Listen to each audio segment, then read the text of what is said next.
Presentation for the week 8 assignment, I chose to talk about and kind of define compensation.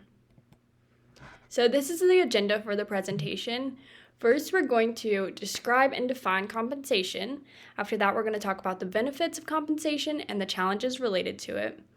After that, we'll do an evaluation of the benefits and challenges, and then we'll wrap it up with a recap and summary. So let's describe and define what compensation is. So compensation includes all rewards employees receive for work. It encompasses both financial and non-financial rewards.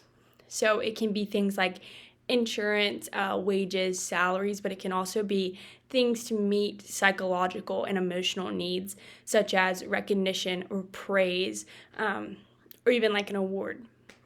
So compensation varies depending on employee performance, experience, and job role. Not all employees are going to be paid or experience the same amount of benefits or anything like that, because their rewards that they experience are going to be based on their performance, their role, and their experience. Compensation encompasses direct and indirect financial compensation, as well as non-financial rewards. So direct and indirect are the two primary ways that employees are financially rewarded. And compensation supports organizational goals by aligning pay and contribution with performance. So here's some of the benefits of compensation. Direct compensation improves financial security and motivates high performance. And as I mentioned earlier, direct compensation is like monetary payments, so wages, salaries, bonuses, or commissions. And so this is basically what an employee gets paid directly. Basically what they get paid for in monetary value. And this is incredibly important because it's why people work. It gives them financial security and helps them support themselves and their families. Indirect compensation enhances overall job satisfaction and quality of life. And indirect compensation can be health insurance, dental and vision coverage, life insurance, retirement plans, childcare services, tuition reimbursement, and time off. So it's not exactly money going straight into an employee's pocket, but it's things that are financial that they experience. And indirect compensation, as well as direct compensation, can cause people to recognize organizations and want to work for them. If you offer great benefits and a family needs insurance, that's where they're going to apply. Non-financial rewards promote loyalty and a positive work culture. And as I mentioned earlier, these can be like praise, respect, and recognition. And all types of compensation help attract and retain skilled competitive talent. Basically, you want to offer your employees as much compensation as you can, because that's how they live. That's how your employees thrive. And by awarding their performance in that way, they're likely to stay loyal to that organization. So lastly, compensation supports long-term employee engagement and commitment. Some challenges related to compensation. So it's difficult to ensure fairness and equity across all roles, because oftentimes different roles are awarded different types of rewards. So it's hard to kind of equalize the performance that someone gives to the organization and what they're compensated.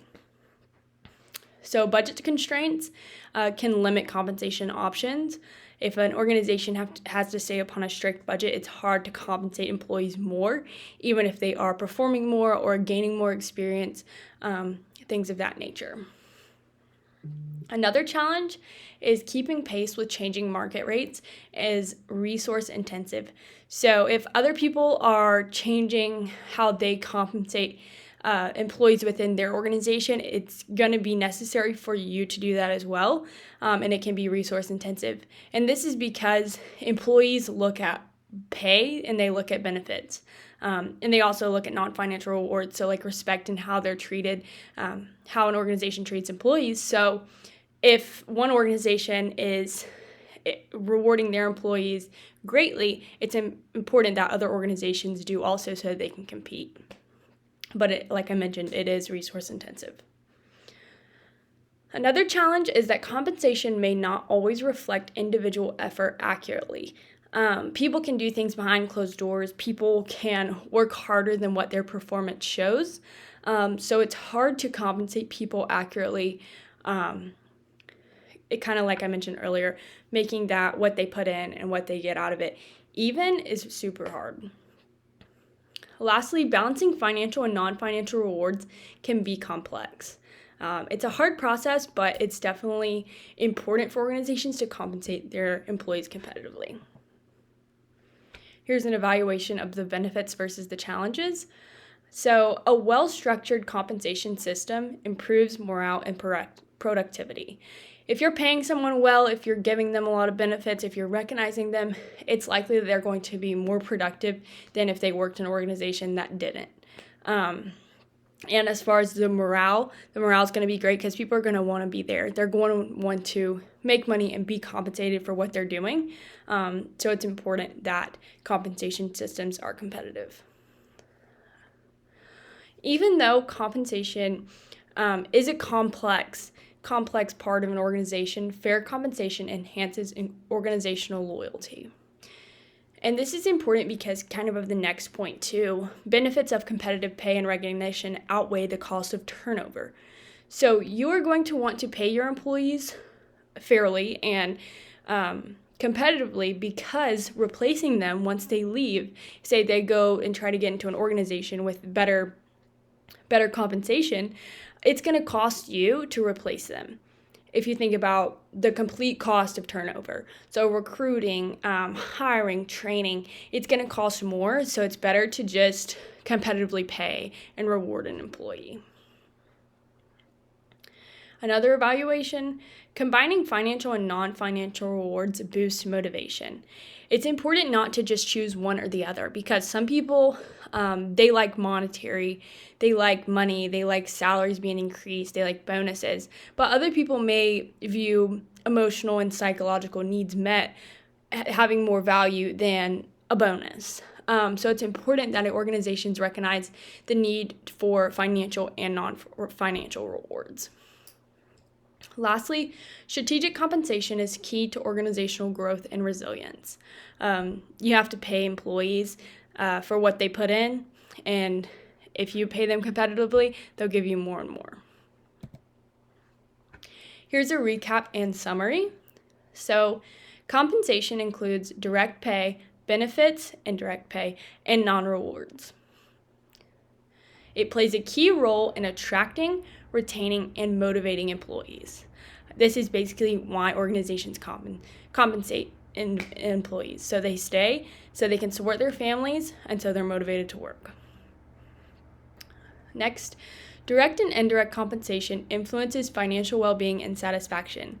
Like I mentioned, people have to work. They have to make money to support. They have to work for insurance at times. Most families, they work because they need insurance. Insurance is expensive, it's important, and so these influence well-being and satisfaction for a lot of employees.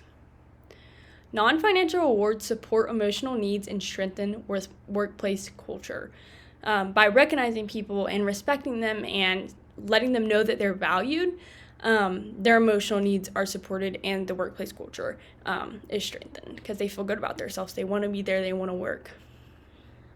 And lastly, balancing compensation effectively boosts organizational performance and employee loyalty.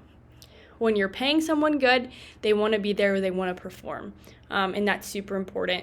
And it's very important for organizations to compensate employees competitively.